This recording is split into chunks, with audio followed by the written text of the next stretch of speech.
Anda datang ke Sekjen minta kursi menteri kalau Pak Ganjar menang. Tentu saja kami kaget. Karena tidak ada yang bisa menggaransi itu, bahkan Ibu Megawati. Kenapa? Karena itu adalah hak prerogatif Presiden. Dan Anda kemudian marah dan pergi ke seberang lalu ditawarin jadi menteri atau wakil presiden. Silakan. Dibongkar terang benderang, ternyata dukungan Budiman ke Prabowo karena Ketum Prabowo dapat proyek 200 miliar. Ditulis oleh tim redaksi jurnal, dikutip dari berbagai sumber.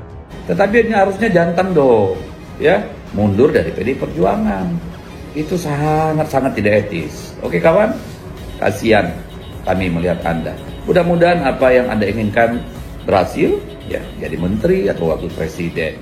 Jadi kalau untuk mencuci dosa Prabowo terkait kasus 98 penculikan dan penghilangan orang hanya mengeluarkan anggaran proyek 200 miliar, ya karena anggarannya 134 triliun. Jadi ya 1,5% lah maksimal gitu ya untuk mencuci dosa seorang Prabowo di tahun 98. Murah banget. Maka jelas itu semakin menguatkan publik bahwa memang Prabowo Subianto adalah pelaku penculikan dan kejahatan di masa lalu. Nah, mengapa saya mengatakan demikian? Ya, alasannya cukup sederhana sekali. Karena apa? Karena pasca acara deklarasi relawan tersebut, Budiman Sujatmiko ini meminta agar apa? Agar Prabowo Subianto mau untuk meminta maaf kepada para korban penculikan satu persatu. Coba kira-kira berani nggak? Halo, kembali lagi dengan saya Endra Caniago di channel Jurnal 45.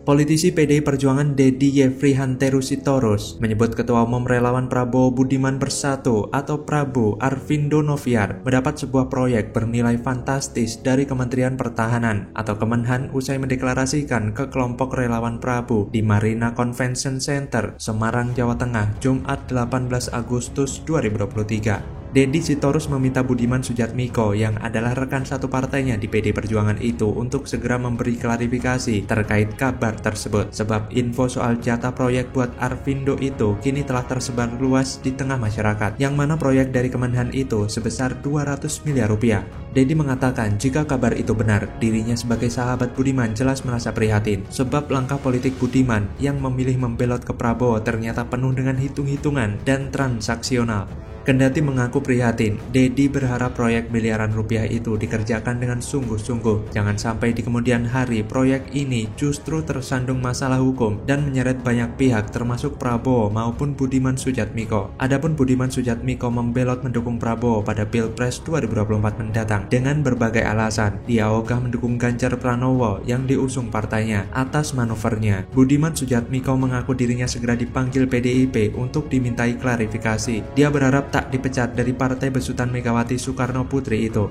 Sandiwara yang seperti ini sudah bisa ketebak. Orang yang salah, modelan seperti ini pasti menebar play victim supaya daya jualnya naik di mata capres dan kelompok yang ia dukung. Memang sangat memprihatinkan. Hanya demi uang, Budiman rela memberikan nasionalitasnya kepada seorang sekelas Prabowo yang mana dalam memimpin tidak mementingkan kualitas tapi hanya demi cuan dan cuan. Selama ini memang Budiman tampaknya tidak mendapatkan posisi dan peran memadai di internal PDIP, baik dalam konteks pencalonan legislatif atau anggota DPR, maupun dalam penyuksesan Capres Ganjar Pranowo. Budiman dibiarkan begitu saja di pinggiran dalam pusaran kekuasaan internal PDI Perjuangan. Manuver politik nekat Budiman saat ini dinilai sebagai bentuk kekecewaan. Saat ini pun Budiman tak maju sebagai calon legislatif pada pemilu 2024 dari PDIP sebagai respon atas kekecewaannya itu. Wajar jika akhirnya Budiman memutuskan tidak nyalek lagi di PDIP. Sepertinya sudah ada komunikasi antara elit Partai Gerindra dengan Budiman Sujatmiko sejak awal. Partai Gerindra melihat peluang dari hubungan PDIP dengan Budiman saat ini yang kurang harmonis. Keputusan Budiman semakin menjadi ketika sel-sel politik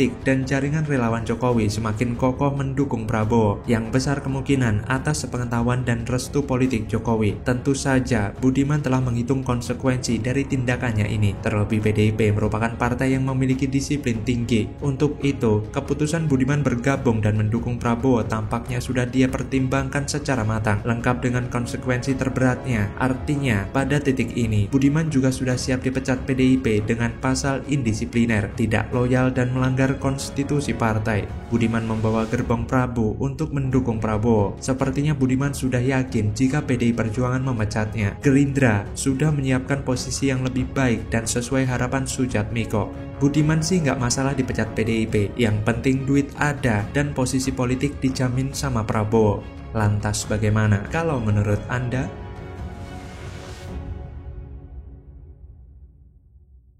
Pada titik ini, Surya Paloh pasti bingung luar biasa. Dia mau kemana?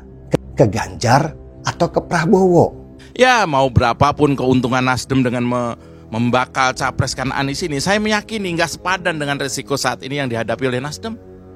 Ngenes, kebongkar ternyata Surya Paloh pusing akibat kesusu mencapreskan Anies. Baru nyadar Pak Paloh? Ditulis oleh tim redaksi jurnal, dikutip dari berbagai sumber. Apalah artinya menang jadi capres atau cawapres tapi di Senayan suaranya nggak ada. Mereka nggak mau, semua partai berpikir seperti itu gitu, termasuk Nasdem sendiri gitu. Nasdem sudah mau tenggelam, kawan. Koalisi perubahan terancam tinggal nama saja karena masing-masing kaptennya mengancam untuk pindah kapal. Halo, kembali lagi dengan saya Endra Caniago di channel Jurnal 45.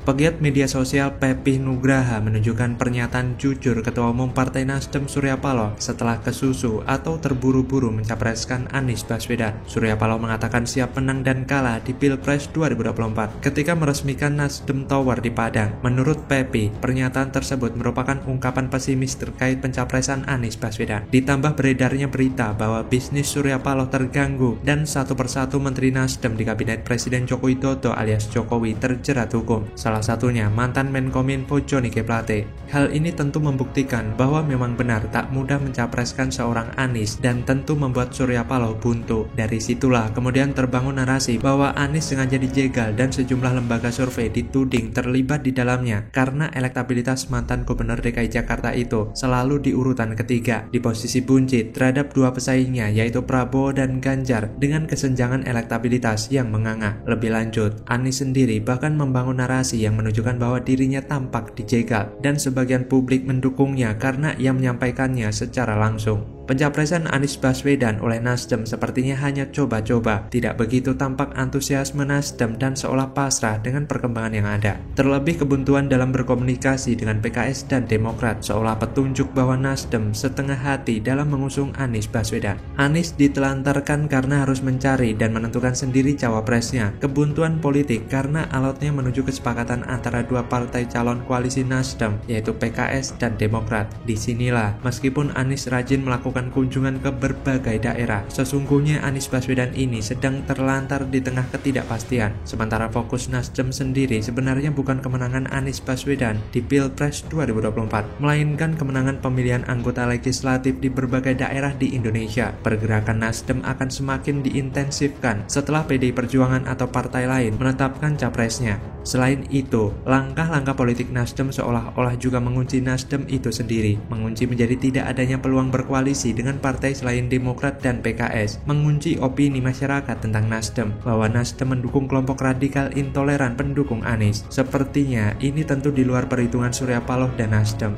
Ini berdampak signifikan pada merosotnya tingkat keterpilihan dan meredupnya pamor Nasdem di mata masyarakat menjadi hanya 4,3%. Nasdem harus mendongkrak dengan berbagai cara agar elektabilitas Nasdem kembali, seperti sebelum mendeklarasikan Anies Baswedan sebagai capresnya. Deklarasi itu belum mampu menaikkan pamor Partai Nasdem bahkan ke angka 9% seperti saat pemilu 2019. Selihai apapun Surya Paloh menampakkan ketenangan, kepanikan politik jelas tampak dalam tubuh Nasdem. Coba cermati pernyataan Surya Paloh itu, tampak jelas Nasdem seperti sedang dalam kegalauan akut dan hanya pasrah dalam ketidakberdayaan. Nasdem mengecilkan dirinya sendiri dan itu keluar dari mulut ketua umumnya Sang Surya Paloh. Sebuah tanggapan kecilnya elektabilitas Nasdem yang seharusnya cukup disampaikan oleh ketua ranting. Ini jelas perlambangan bahwa Nasdem benar-benar sedang dalam keadaan tidak baik-baik saja. Lah kalau ketua umumnya saja sudah tidak optimis, lalu bagaimana dengan yang ada di bawahnya? Melihat hal ini, tentu Anies ibarat anak yang sedang ditelantarkan Nasdem, orang tua asuhnya, untuk mencari panti asuhan sendiri. Anies yang sudah sangat terkenal seantero bumi hanya sebagai ahli tata kata, tak bernyali untuk menentukan panti asuhan sendiri dan berharap bapak asuhnya tidak tanggung-tanggung hanya mendeklarasikan mendeklarasikan dirinya sebagai Capres 2024, tetapi sekalian dengan Cawapresnya. Sedangkan panti asuhan yang bersedia menampung hanya Partai PKS dan Partai Demokrat yang kemungkinan menangnya tipis. Lantas bagaimana kalau menurut Anda?